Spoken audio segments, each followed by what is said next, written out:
Hello, everyone. It is the AI developer back at you once again with another video. It's your host, Eugene. Let's go ahead and jump right into the video. So today I'm going to be showing you guys a demonstration of the game design toolkit that I created. This is all created using HTML, CSS, and JavaScript. If you guys don't know how I like to start a lot of my websites or a lot of my ideas when I'm rapid prototyping is I use a web-based IDE. So when I say web-based IDE, I'm talking about CodePen specifically, because it's very easy for me to experiment with my ideas using JavaScript, HTML, and CSS, which are some of the most basic languages to get started with, more specifically HTML and CSS, and JavaScript being used for things like functionality and logic and stuff like that.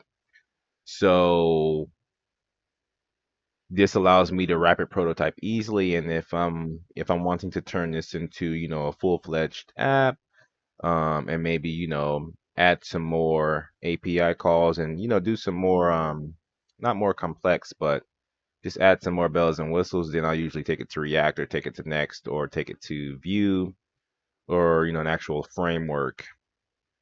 um but anyways, let's go ahead and just give you guys a quick demo of how this actually works. So I built this game design toolkit for my son who likes to build games to make it easy for him to build games. So this first tab is the level editor, so it allows you to come here and get a level generated. So let's say you have an idea for a game that's sort of like a pixel-based game, that is like a first-person shooter. So pixel-based first-person shooter level that is dungeon like. Okay, and now we'll generate. This is going to pop up right below the canvas here. All right, so we'll open it up in the tab. And as you can see, this is the image that we get. So we asked for a pixel-based, what do we ask for? Pixel-based first-person shooter level that is dungeon-like. So this is what we got. We got this image here of what our level could potentially look like. Now I want to, let's see, now let's try a different level. Let's say pixel based 3D level similar to, let me see, I guess Marvel Rivals is pretty popular.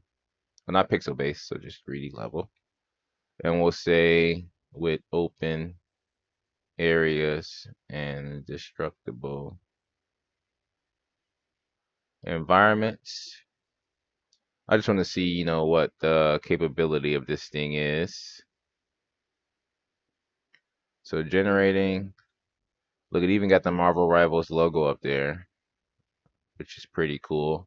This is not a Marvel Rivals level design, but because I put it in there, it went ahead and put the logo. Yeah, this is actually a really good model to get this logo perfect like this with the lettering. And it has a Marvel design at the bottom. And as you can see here, here is what it spit us out for the level. As you can see, it doesn't look too bad. Not really what I was thinking about in my mind, but it doesn't look too bad. So if you, depending on how, specific and, how well you are with your prompting, you can get this to design some pretty decent levels. Now let's go move on to characters. So with characters is going to be the same thing.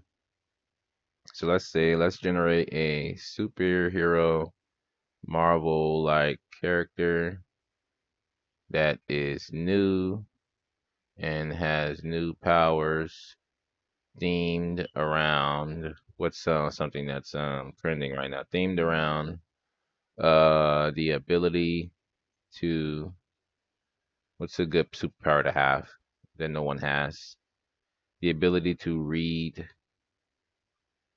my, or the ability to, I don't know, we already have fly, turn into any animal, even though we already have that. And we'll give the character a green look and make them look very, what is it? Adaptable. So even if you're not good at like knowing what you want to generate, let's see what we get. Oh wow, look at that. Open this up really quickly. So wow, look at that. So it generated our character here. You can see this is the concept that we have for our character that can turn into any animal. And he looks pretty cool. I'm not gonna lie, this character looks pretty cool. So the character design looks a little bit cooler than the some of the level design that we were experimenting with. Try generating a weapon. All right, so let's say we want to give this cool green guy that we have here a sword, right? It looks like he have a sword. So let's do a glowing sword with green vines wrapped around it, and also a gold emblem on the handle. Make the sword.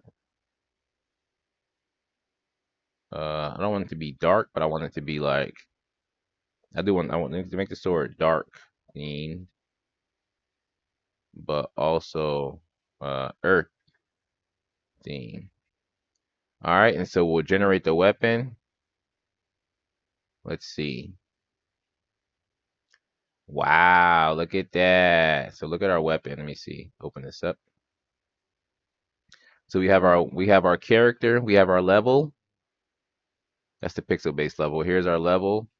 Here is our character. Here is our weapon. All right. So I'm not sure what this game, so what would we call this game? All right. So let's say now we also have a few more tabs. We have the game mode creator. This is where you can experiment with creating different game modes. So if you want to come in here and say, okay, I want to make a game mode called this, and then you put your description in. Let's say you want to make a game mode called weapon swap. And then you have the special rules up here, win conditions, score to win, description, number of players.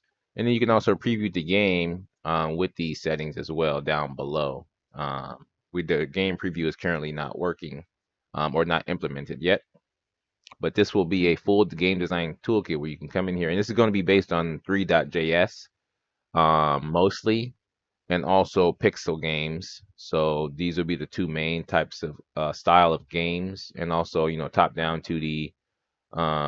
So everything, all the games that you'll be able to create here and experiment with here, it'll be more so catered towards 2D pixel based and also 3.js games as well. Then you have an event scheduler where you can schedule events for the game to in the game. Then we have the sound manager. This is just something, you need sound for games. So Pixabay is where I come to get a lot of my sounds. So I just added a link to Pixabay, and then also there's a sound manager here where you can kind of experiment with different sounds. This is still being implemented. And then so we have strategy and planning. So I was experimenting with a game concept here. Let me refresh the page. And so now let's say, for example, you want help with strategizing and planning your game. So you'll fill out this game concept generator. So for example, if you want to, let's say we want to create a role-playing game, and then we want our main audience to be for all ages, right? And we want it to be in a post-apocalyptic world.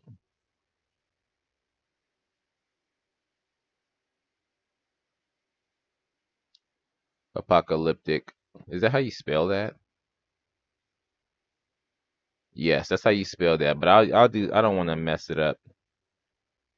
So we'll do modern world fantasy with dragons, mystical, unknown land that has been discovered.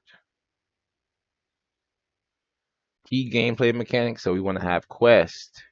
We want to have mounts. We want to have, abilities. We want to have character customization. We want to have dragons. We want to have lore. Inspiration. So our inspirations for this game are going to be Dungeons and Dragons, Spyro the Dragon, and I guess we'll put Marvel Rivals, even though this isn't an RPG. Then we'll put what's a good RPG game? Well, you know what's a good RPG game? Arc the Lad. I don't know if you guys have ever played that. So now it's going to generate our game concept. Well, you guys can't see the button at the bottom. So there's a button called Generate Game Concept that we click on here. And let me see. Yeah, okay, you guys can see that button. Let me move this up a bit. Okay, so now you guys can see the full page. Okay, so let's scroll up here. So here is our generated game concept. So it's called Dragon Realms Chronicles of the Mystical Land. Here's our elevator pitch. Embark on an epic adventure in Dragon Realms, a modern world fantasy RPG where you explore a mystical, unknown land filled with dragons, quests, and ancient secrets waiting to be uncovered. Customize your character, harness unique abilities, and ride majestic mountains as you delve into a rich lore inspired by Dungeons and Dragons, Spire the Dragon, Rebels. So very cool. Our core gameplay mechanics, quest, mounts, abilities, character customization, dragon lore. Then we have the settings and lore. Then we have our main characters, the hero, allies. It didn't, but it kept everything very generic. It didn't give us actual names for our heroes. So we'll have to improve the prompting there. Combine elements of traditional, okay, potential changes in development. Oh, this is challenges in development. So art assets. So not bad. Not bad. We'll have to kind of optimize the prompting here. But if you come down to the bottom, you can also generate a playable MVP version of this game um, to kind of get you started with the code, right? And you can download all the HTML. It's going to spit this out in a one-page HTML file, right? And so all you'll do is you'll take this and you'll pop it into a, your browser, like CodePen, a web-based IDE, or you can just download it. And if you know how to, run a project locally on your machine, you can do that as well. Um, and so here is, I won't pop this up because the games that it generates are actually very simple at its current state. Let me see if I can show you guys a sample really quickly. So yeah, the games that it, so here's all the code. The game that it pops up is a very simple game where you can like move a player around, and it tries to draw a dragon, but it doesn't really draw the dragon very well. And this time it's using Canvas. So I'm going to update this to use 3.js to actually create a 3D environment. Because this game MVP will work better, with that sort of an engine. Trying to generate like a 2D canvas game with, limited assets is a little bit harder.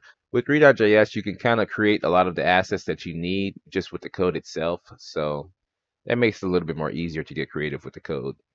So that's it for this video, guys. Hope you enjoyed. Hope you learned something. If you're interested in using this game engine and testing it out, or perhaps maybe, helping develop on it, or maybe making your own version of it, check out my GitHub at Builder Bob. It's going to be linked down below in the video description. As always, thank you guys for tuning in. If you're new, make sure you like and subscribe to the channel so you can get in and learn to code before AI starts to take all of our jobs, because it's going to happen. But besides that, hope you guys enjoyed the video. Like and subscribe. And as always, keep coding.